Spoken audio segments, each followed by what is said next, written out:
Why don't we go back to last week and start by recapping Putin and Trump's extraordinary meeting in Alaska, which you covered for the New Statesman. In your piece, you described the meeting from Trump's perspective as a failure on his own terms. What did you mean by that? Well, he had gone into that summit with these very clear, well, supposedly clear red lines that the Europeans had urged upon him. They had convened this emergency virtual conference with him on the Wednesday. So this was 48 hours before he was meeting with Putin. It was all of the top European leaders, plus Volodymyr Zelenskyy. And he emerged from that very clear that the most important thing that he would get from this summit was a commitment for a ceasefire, that there could be no progress on anything else until there was an agreement on a ceasefire. Another of those principles was that he was not going to discuss any settlement involving Ukraine's territory with Putin. That would be for Zelensky to discuss. So that was the situation heading into the summit. And on the plane on the way there, he was telling reporters that he was really hopeful they'd be able to get a ceasefire even that day. And he said, you know, if it's not today, I'm not going to be happy. So that was the expectation he set heading into the summit. Emerging from the summit, not only was there no ceasefire, but he had changed his mind around the whole philosophy of ceasefires when it comes to war and their utility. And now, not only did he not have an agreement for a ceasefire, he was going to stop asking for one. The idea was now to move straight for a full and final peace settlement, because Putin seems to have convinced him that that would be a longer lasting, more durable solution than a ceasefire, which could just be broken straight away. So by the terms he set himself, which were number one, getting a ceasefire, and number two, getting a firm commitment to have a second meeting, lightly with Zelensky. And let's remember, like, ahead of the summit, he was even trailing, you know, if this goes really well, we could just stay in Alaska and have Zelensky come join us. We could fly him out here and we could go right straight into the trilateral. It was going to go so well. Neither of those things happened. So I think on the terms that he himself set, albeit he's now, moved the conversation onto wholly different tracks and claims that was never what he was setting out to do, that was a failure. What it did succeed in doing, very clearly, was rehabilitating Vladimir Putin. I mean, I think we know, we've talked a lot about how Trump enjoys producing his presidency, how he tends to see these events through the lens of his past history in show business. And this was, it was an extraordinary spectacle. You had Air Force One land on this remote airbase in Alaska and then sit there on the tarmac with the world's cameras trained on the door while Vladimir Putin's plane then landed. And then in what was clearly very carefully choreographed, the door to Trump's plane opened and he walked down the steps. And then maybe a minute after that, Vladimir Putin walked down his steps and they approached each other on these intersecting red carpets. And then it was honestly staggering to see. And I think I actually said out loud watching the pictures, did Trump just clap? That Trump was standing on his red carpet waiting for Putin. And as Putin was walking towards him, who, let's remember, is wanted by the ICC for war crimes, including the alleged mass abduction of children, Trump is clapping for Vladimir Putin several times. He could not seem to contain his excitement as Vladimir Putin was walking towards him. He held out his hand like he was, just delighted to see him, that, it had been so long since they had seen each other. He could not wait to shake his hand. And then they walked together down the red carpet as there was this flyover of US military aircraft, and Trump points up at the sky and whispers to Putin, "This is for you." And then they shake hands together again on this great plinth with the slogan Alaska 2025. And then it seems that Trump asked Putin, would he like to ride with him? And of course, Putin would. So they hopped together into the Beast, the official US presidential limousine, and drove together to the summit venue with no American officials, as far as we can tell, apart from the Secret Service, and no interpreter. Putin speaks decent enough English to manage those sorts of interactions with Trump. And as the car pulled away, Putin was understandably smiling and laughing in the backseat. So I think Putin got an awful lot out of this summit. We can talk too about what happened after their talks, but Trump does not seem to have gotten, at least on the terms he set out before it, very much at all. And what did Putin get out of this?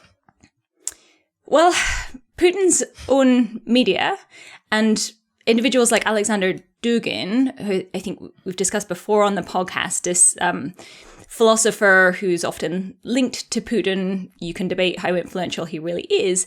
After this summit, he was delighted. He said, Putin and Trump met as equals. They showed that they were the peers. They are the leaders of the great powers. They met together as equals in Alaska.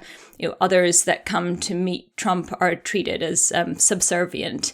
And he felt that Trump had rehabilitated Putin. He had shown that he was back on the world stage, that this supposedly nefarious plot by the West to isolate Putin and to render him a pariah after his invasion of Ukraine had failed. This was conclusive proof that Putin was back. He was large and in charge. And, the impression that you got in the public pictures that we saw of him and Trump together were that he was very much in command. It was very striking. At the end of their around 3 hours of talks, they scrapped what had been a plan to move then into a wider session, which would have also included economic ministers, perhaps some more talk about potential business opportunities. They scrapped that and went straight to what was billed as a press conference. But when they walked out onto the stage, it was Putin who walked out first. Bearing in mind this is happening in the United States, Trump is the host, Putin walks out onto the stage first. He takes his place at the podium, and then Putin speaks first, which presumably they had agreed beforehand. But it gave this impression that it was Putin who was the one in command. And he gave this quite long, predictably steeped in history and historical grievances, what was effectively a short speech, and then handed over to Trump, who sort of meandered, talked for a much shorter amount of time, talked a lot about the supposed Russia hoax in the 2016 elections. And then they walked off stage together without taking any questions. So it really seemed like a lot of this was happening on Putin's terms, and Trump was sort of seemingly so happy to have Putin there. And so he really seemed to feel that he had gotten some concession from Putin by having him come to the United States, that he just seemed to be happy to go along with it. When, of course, the opposite was true. Putin wanted this meeting. This worked really well for Putin. So Trump was giving him something, but sort of acting like that in itself was a concession from Putin. I know we talk a lot about the strategy that European leaders, and we'll talk about it more later on, that European leaders have employed towards Trump, a lot of flattery. Is there any strategy on Trump's part? Can we give him any credit for that, for how he's responding to Putin, how he's acting towards Putin? Is this something that he thinks he can get something out, or is Putin just playing him? What I will say for Trump, and we saw this similarly back in the 2018-2019 diplomatic cycle with North Korea, was that he was ultimately prepared to cut things short. I think there was a lot of concern, the second meeting Trump had with Kim Jong-un in Hanoi, Vietnam in 2019, there was a lot of concern that he might take a bad deal because he wanted to get a deal. He wanted the sort of triumphant signing. And in that summit, there had been this banquet prepared, and there were all sorts of preparations for them to do some sort of a big deal there. And in the event, Trump decided the deal that was on the table was not much of a deal at all, and he left. And the banquet was left on the table, and he cut the summit short. And he didn't do anything quite as dramatic this time, but he didn't move into the broader session that would have talked about business opportunities. Putin had brought a lot of business leaders with him on the plane. As far as we know, they all just got back on the plane and went home. So he wasn't prepared to go quite as far as Putin wanted him to do. I think what Putin really wanted to do was to move this onto two tracks, to have one line be about what he calls the Ukrainian issue, and to sort of set that to one side and have that process play out in its own time.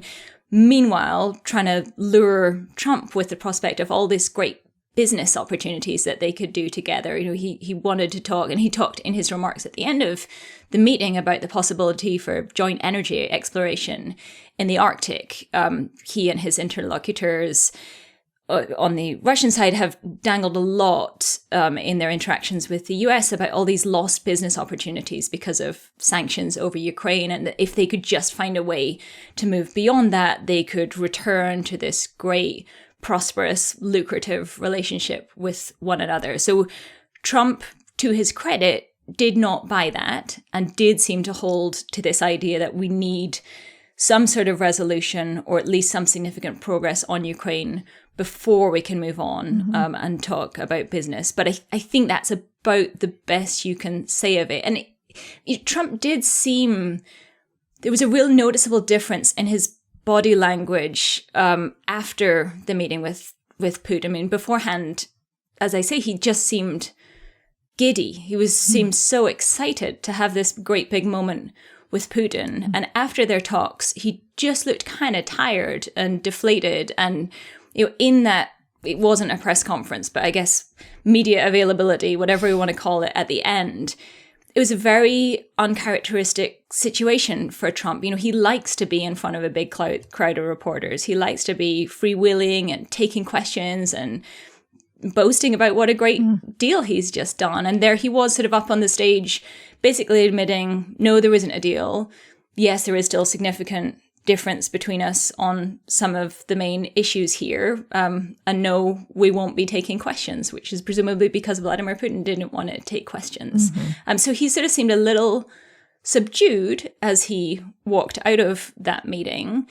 But over the weekend, then he seems to have tried to get the momentum back by insisting that, yes, this meeting was absolutely unqualified triumph. It was a 10 out of 10. And then shifting the pressure onto Zelensky then to make a deal was what he said he needed to do. And then we started to see these reports that not only was he now dismissing the idea of a ceasefire and moving straight to the idea of this comprehensive peace deal, but that also there was serious talk now of Zelensky being expected to give up the entirety of the Donetsk region of Ukraine as part of any deal that would freeze the fighting otherwise at the current line of contact. So I think he initially seemed a little wrong-footed, and then the attention moved on to Zelensky and what he was going to demand of him and the Europeans. So, yeah, as you mentioned, Zelensky was not summoned to Alaska. There was no Ukrainian presence there. At what point was Zelensky officially asked to come to Washington and meet with Trump in the White House yesterday? It's not clear exactly the timeline, but it seems that Trump called him on the way back from Alaska to fill him in on the details. Some of the reporting around that are that was quite a difficult call. It's not clear whether, for instance, he raised during that call the idea that perhaps Ukraine could unilaterally withdraw from Donetsk as part of this potential peace deal.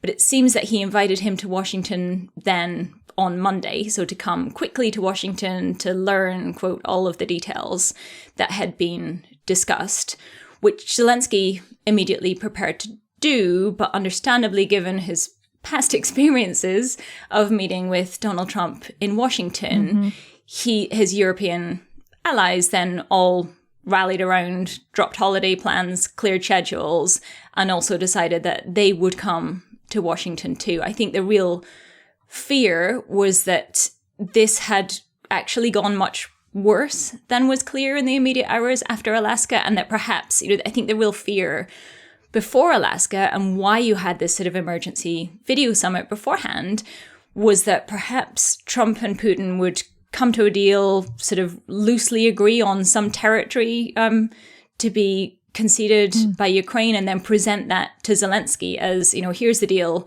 take it or leave it. And if you leave it, you will be seen as the problem. You're the impediment to peace. And then you're right back to where you were before, with Trump threatening to cut off intelligence cooperation, threatening to stop supplying American weapons, and Zelensky in this really bad position. So I think Zelensky and his European allies were very keen then to be in a position to push back strongly and to present a united front, and to show that this wasn't just Zelensky, one man on his own, petitioning on behalf of Ukraine, but actually Europe, and that this was an issue that affects European security. And they recruited, I think it was notable, some of the more prominent Trump whisperers in Europe. So you had people like the Finnish President Alexander Stubb, the Italian Prime Minister Giorgia Meloni, and the NATO Secretary General Mark Rutte, who have really gone out of their way to build I'm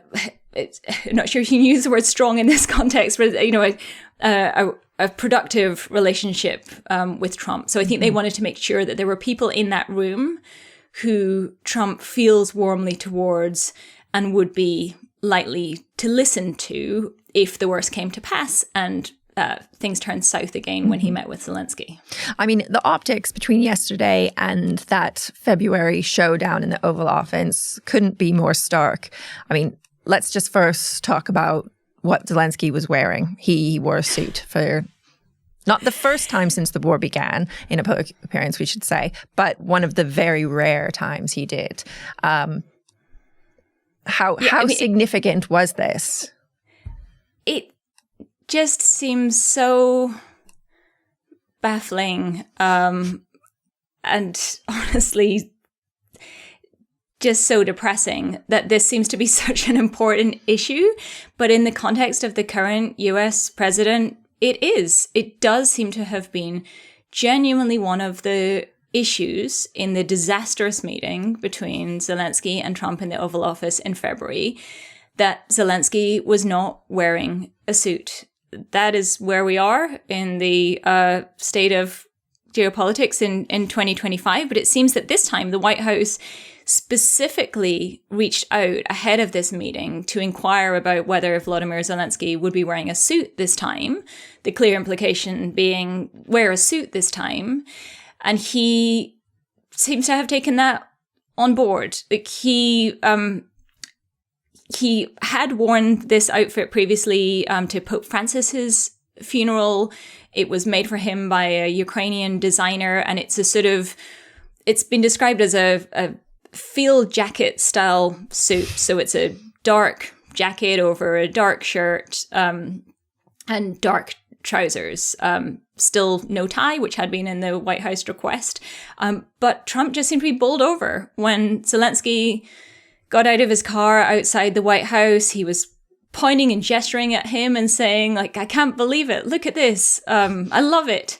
And then in the meeting itself, the same reporter, and I use that term very generously in this case, who had questioned Zelensky during last meeting about whether he owned a suit and basically why was he being so disrespectful as to turn up without a suit, commented on it again and said that Zelensky looked fabulous, which Trump picked up on and said he had said the same thing, and they all devolved into how much they loved Zelensky's suit. Zelensky, to give him credit, and he is a comedian, then cracked a joke about that reporter's suit and noted that he was in fact still wearing the same suit, which elicited great hilarity. But it sounds so trivial, and it is so trivial, but it does seem to have been an important part of setting the tone for this meeting, which was night and day different from February. They both seemed determined to show that they were getting on with each other. There was a lot of bonhomie. There was also, I think, the other lesson that Zelensky had very clearly learned from the last time when he was ambushed by J.D. Vance, who asked him whether he had even said thank you for America's support, which of course he had. This time he basically began and ended every sentence with thank you to Trump and to the United States. His opening remarks, I think he said thank you 3 times in the first few lines. So he was clearly going out of his way to show gratitude, to appear humble, to compliment Trump, but also to keep his answers short. I think the last time he hadn't really fully understood the forum, and when he was being thrown all of these questions by journalists in the room, he was really engaging with them. He was delivering long answers in what is not his first language. This time it was notable that he really kept everything quite short, quite buttoned down. He just skirted right around anything that was contentious and for the most part sat back. But I mean, I think it's worth remembering too that what really set that confrontation going last time, beyond Trump's complaints about what Zelensky was wearing, were that Zelensky was trying to get across the importance of security guarantees for Ukraine. It was clearly the one issue he'd brought into the room that time, was that nothing will work, no peace deal will last if it's not backed up by serious security guarantees. And last time, that got him into this big shouting match and it got him kicked out of the White House. This time, it's Trump who seems to have changed his position on that. So Trump, that was the one sort of glimmer of hope that came out of the messaging around Alaska, was that it seemed that Russia had agreed that the US and Europe could provide some sorts of robust security guarantees for Ukraine.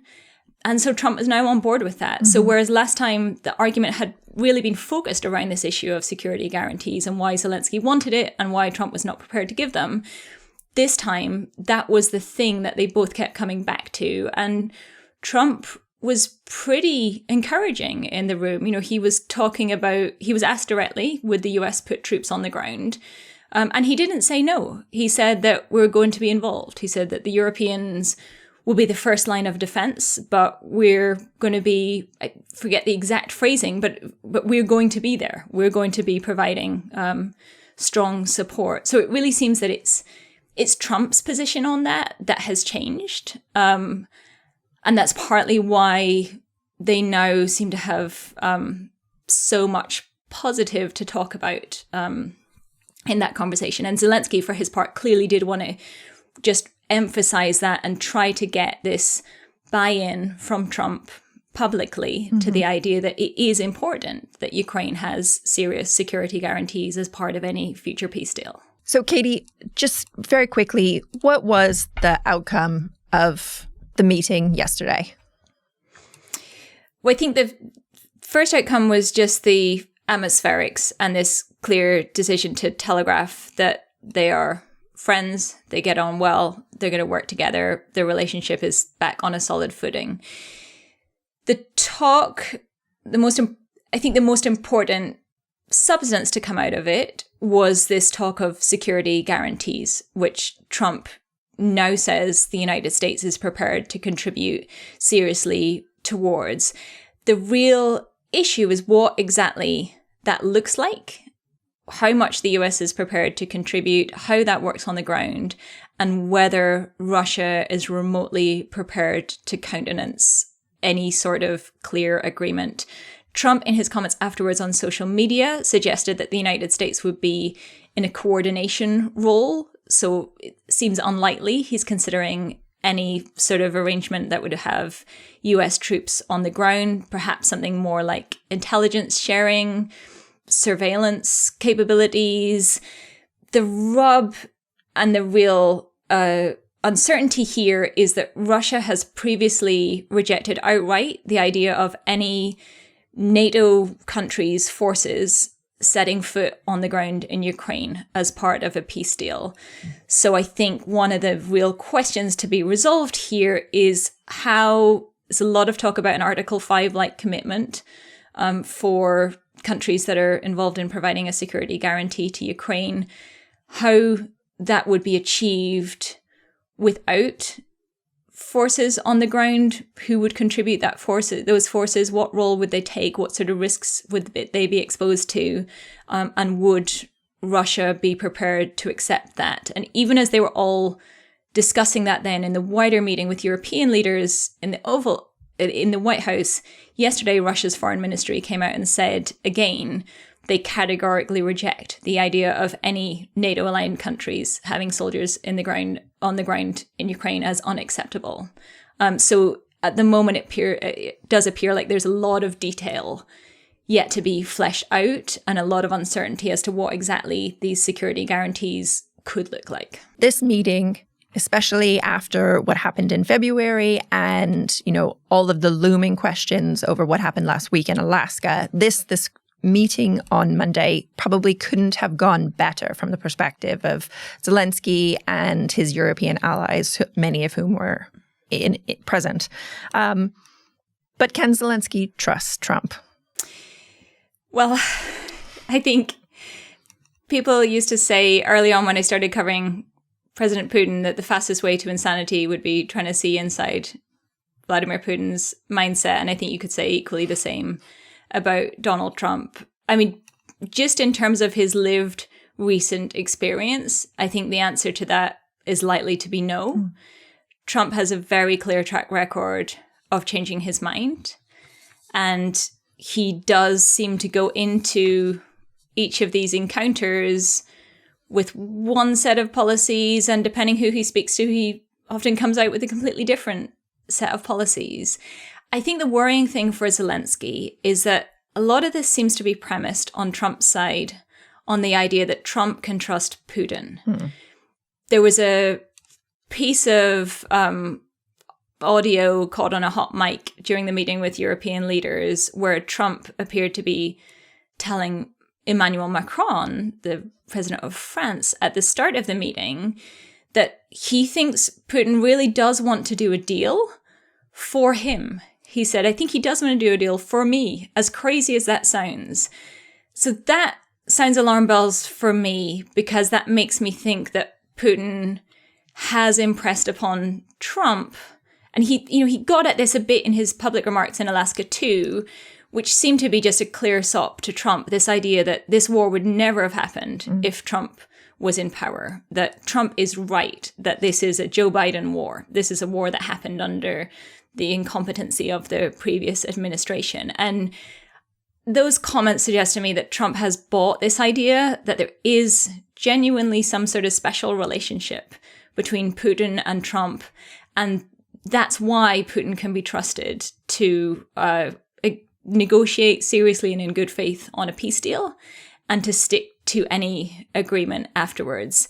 And I think any of us who are remotely familiar with Vladimir Putin's track record would say, the clear track record he has is of agreeing to one thing and of doing another. And it was interesting to see Macron, people were very flattering to Trump around the table. They were clearly pushing on the idea of security guarantees and trying to elicit buy-in from Trump. But afterwards, at a press conference outside the French embassy in Washington, Macron was asked whether, because Trump kept interjecting and saying, I do believe that Putin wants peace too. Macron was asked, did he believe that? Did he think that Putin wanted peace too? And he said, no, I'm not convinced that Putin wants peace here. I think that Putin wants to press on and take as much Ukrainian territory as possible. So I think there are some concerns, and they're really valid concerns, that what Putin is doing here is playing for time, placating Trump, shifting all of this from, the week before last was supposed to be the deadline for an end to the war or very severe consequences for Russia. There were going to be these hammer blow sanctions coming down. And we're not talking about that anymore. Trump is talking about peace summits and diplomacy, and all the while, Russia's still bombing Ukraine. It's still pushing ahead on the ground. Putin has his own timelines in mind here. It's worth remembering earlier this year, there were reports that the Russian general staff was briefing that they were close to a breakthrough, that they were telling Putin 2 to 3 months and they would achieve a break in the Ukrainian defensive lines. So from Putin's point of view, why wouldn't he keep stringing this out? If we set aside the idea that he is genuinely invested in his friendship with Donald Trump and therefore wants to do a deal for the good of humanity, why wouldn't he just push this onto the diplomatic track and have as many summits as Trump wants to have, and have as many teams negotiating as Trump and the Ukrainians would like to have, and all the while try to take more of Ukraine? And if he can get more of it in a settlement without fighting for it, he'd be very happy to accept that. But I think it seems somewhat credulous to believe that Putin has now had a dramatic change of heart, and that without applying any more meaningful pressure from the American side, and meanwhile advertising how keen America is to get out of this and to stop funding Ukraine, that Putin would just decide to stop where he is now. Because he also knows, Trump is advertising how desperate he is for a deal. imagine how desperate he's going to be for a deal this time next year, going into midterm elections in the United States. So from Putin's perspective, why wouldn't he drag this out as long as he can, get as much as he can? And the message Trump is so far delivering is that he's not prepared to follow through on any of his threats. And he's always going to be keen for a peace deal whenever Putin wants one.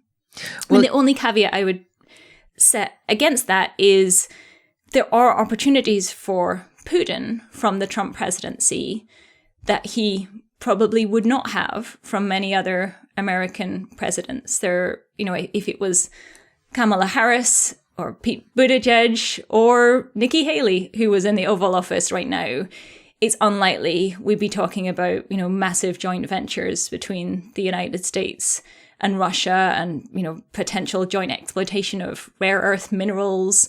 There is a possibility that that's what Putin sees, is an opportunity both to bank his gains in Ukraine for now, if he can do that on terms that don't preclude coming back to take more in the future, and that he can get more from the Trump presidency. He can rebuild his economy. He can thereby rebuild his military. But he has shown to date that he is utterly obsessed with Ukraine and the fate of Ukraine. So the idea that he's going to rethink that and these questions that are so fundamental to how he thinks about Russian history and his own legacy just because of short-term business deals with Trump, I think probably underestimates how seriously he thinks about these issues. So, which is a very long way of saying, I think the amount Zelensky can trust Trump depends very much on the amount that Trump can trust Putin. And I think that amount is not very much at all. Well, you mentioned further summits, more summits, as many summits as it takes. You know, Trump has proposed the next summit is a bilateral meeting between Zelensky and Putin. And in the past, Putin has said, no, we don't want that to happen. Today, Russia's foreign minister, Sergei Lavrov, he refused to commit to one, but he didn't completely rule it out either. So again, that goes into your idea that they're just playing for time. How likely is it that we would see a Zelensky-Putin bilateral one-on-one in the coming weeks? I mean, the reason Putin has not wanted to do it, although he has met with Zelensky personally, I think soon after he came to power in 2019, and he has met with the previous Ukrainian president, Petro Poroshenko, as part of the Minsk format talks back in 2014 and 2015. But the reason that he has generally not wanted to do it is he doesn't see Zelensky as a legitimate president. His whole invasion of Ukraine is premised on this idea of Ukraine not being a fully sovereign country, Zelensky being a puppet leader, and there being no point in negotiating with him because in Putin's worldview, the real decisions are made in Washington. So any peace deal needs to be between Putin and the US president, and the current leader of Ukraine will just do what they're told. So he hasn't really wanted to give them that legitimacy. But I think, anything is possible. Putin has a very high degree of confidence in his own ability to manage these interactions. And I think the game that they're all playing is because Zelensky had also previously said that he doesn't want to meet Putin unless there's a ceasefire. You know, after the atrocities in Bucha were discovered, he tore up the idea that there would even be the possibility of negotiating seriously with Russia. So neither of them want to do it, but neither of them want to be the ones to sink it. So if this is what Trump has his heart set on, they both want the other one to be seen as the impediment to peace. So look, it's possible. I think it's more likely that there will be, Putin has previously said it was possible. He was open to the idea but there would need to be a lot more preparation before they could get to that point. So I think you can expect, Lavrov, who incidentally turned up to the talks in Alaska wearing a CCCP sweatshirt, which is the Cyrillic characters for USSR. Lavrov is a very skilled, very experienced diplomat. You can expect them to draw that out as long as possible to quibble over all of the details. And then, look, yes, it's possible, but it will be more likely to be for the reason of keeping Trump on their respective sides than because they genuinely expect to be able to negotiate peace.